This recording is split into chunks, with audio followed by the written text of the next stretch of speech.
Hi ladies, it's Barbara and I am your menopause drama mama.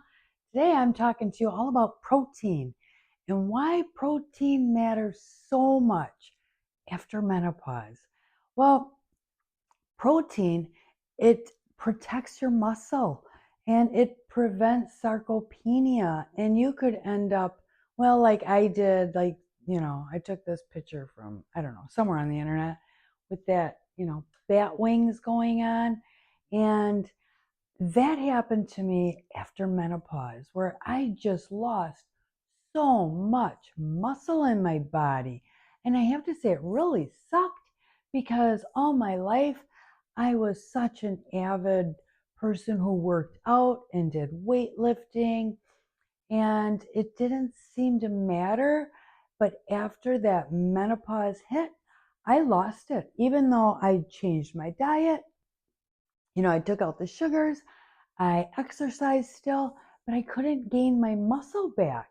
So, estrogen helped maintain your muscle tissue, when we still had it full blown in our 20s and 30s. And estrogen, when it dropped, that estrogen, the muscle loss accelerates. It's like at high speed accelerating loss in the whole body. And protein powder, the amino acids need to preserve and rebuild our muscles. And that's why protein matters so much after our menopause years, because the more muscle we have, the better strength and balance and independence we have still. So that's why I am so for, doing strength training. Right now, I am using 10-pound weights now, but I only do 15 curls. And for the back of my arms, I use my heavy band. So then I'm, strengthening this muscle here. And for my legs, I always use my heavy band also for doing leg raises. And for my abs, I do it for, lifting my legs in front of me. So there's a resistance when I draw my leg up on my stomach. So love strength training. It is so good for you. Um, Next, what protein did or does is support your bone density. And we need that because estrogen loss, we decline in bone density. So bones are made of protein and minerals, and low protein equals a way weaker bone matrix, and you don't want that. Adequate protein improves calcium absorption and bone remodeling. And that's what I'm all about right now, because I want to put pressure on my bones to build my bones. So that's why when you build the muscle, it puts pressure on that bone and tells that bone it has to start increasing those uh I can't remember now, something blasts. I don't know, one of those brain fog moments as I always get. um Osteoblast, that's the word I was looking for. So doing more weight training for your muscles increases the osteoblast to improve in your bones to create more bone for you. Um, anyway, so adequate protein improves that calcium absorption and that bone remodeling, and you definitely want that. It is critical for preventing osteopenia and osteoporosis. Next is protein boosts your metabolism and your fat loss. So after menopause, as you all know, ladies, for some reason, it just collects around that midsection, but that is the fat wrapping around your organs. It's not the subcutaneous fat anymore, which is right under the skin. It is that visceral fat.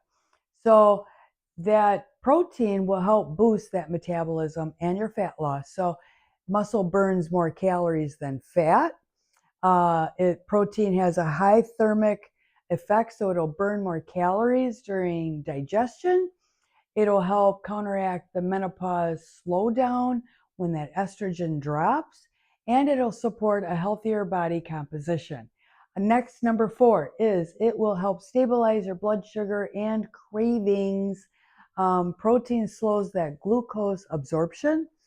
It reduces insulin spikes and crashes. It helps control sugar cravings, emotional eating, and fatigue.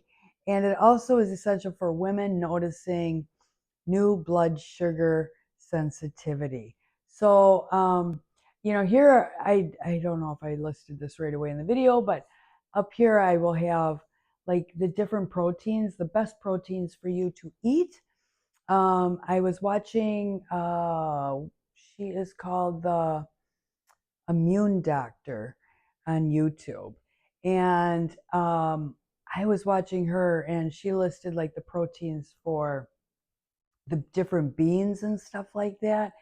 And she mentioned a lentil bread that you could make out of lentil beans. So I am going to try that. I've read some reviews then, and it says lentil bread is really good and it's extremely healthy for you. So I'm just going to try it. I want to see what it's like. But anyway, so these are like the different proteins that are really great for your body.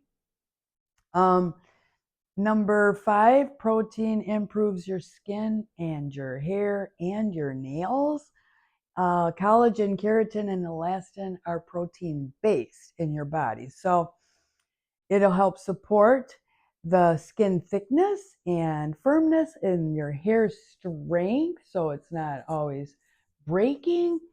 Also, the nail resilience, and it helps counter estrogen related thinning. From the drop of estrogen, we have that shed a lot of hair shedding. So it can help counteract that protein.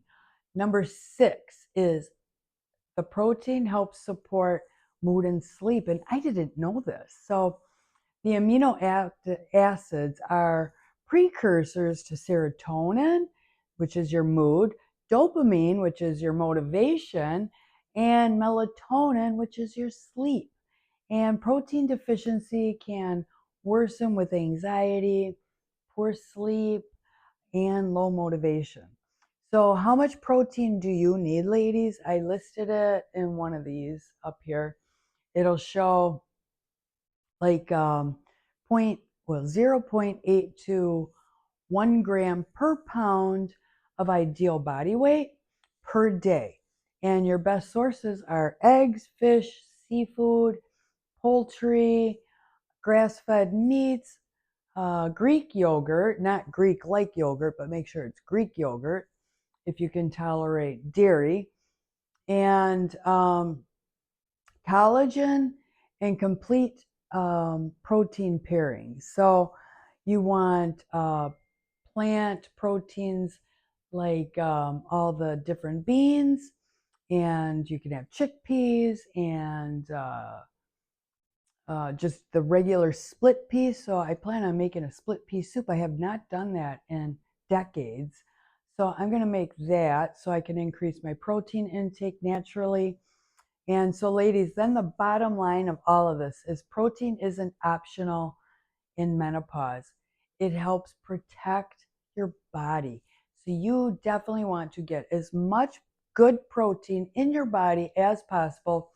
That immune doctor I was listening to, and she says like chicken and stuff like that, you get the protein, but it's high in 2 things that she said were not good for you because it spikes something in your body. But then but if you have the lentils and the different kind of beans, that's low in these 2. I don't know what words she had, but um, she said it would be better for you, the plant-based ones. So that's why I'm going to kind of try this lentil bread and make a split pea soup and stuff like that. But anyway, do as much as you can for putting more protein into your body.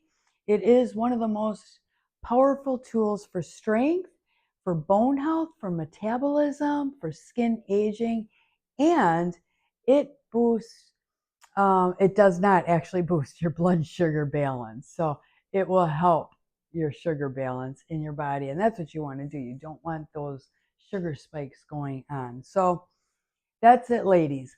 I am telling you, if you can, try and improve the protein in your body. If you liked my video, please give me a thumbs up. Subscribe to my channel if you haven't already, because it doesn't cost you a penny. And click that bell if you want to be notified when I put more videos out for you. And you can pass on my information to any ladies that you think could use this information to better their health in their midlife years. Okay, ladies, love and hugs, sending high vibrations your way. And I promise I will talk to you again very soon in another video. Love ya. Take care. Bye bye.